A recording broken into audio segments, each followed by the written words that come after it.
So if you take the structure of the pistil, already we saw it as the stigma, style, and the ovary.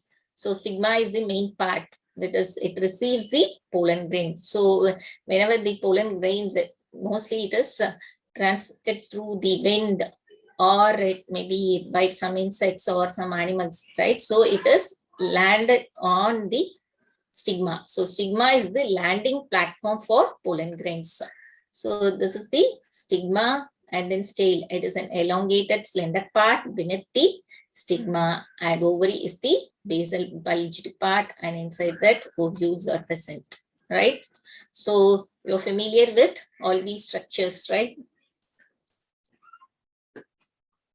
And inside the ovary is the ovarian cavity. That is, locules are present. Inside the ovary, there is an ovarian cavity where placenta is located. So inside is the placenta. And even we saw about the different types of placenta, everything, right?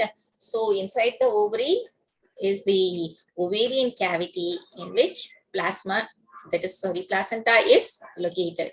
And arising from the placenta are the ovules. So from where the ovules arise. So these are the ovules. So arising from the placenta are the ovules, which is also called the megasporangia. So megasporangia is nothing but a ovule. So they are present inside the ovary. Okay. So the number of ovules in an ovary may be either 1. In some cases, only one ovule is present. So examples are wheat, paddy, mango, all these are having only one ovule inside the ovary. But in some cases, many ovules are present. Example, papaya, watermelons, we can see many seeds inside, right? So the ovules may be single or it may be many. So be clear with the examples. Okay.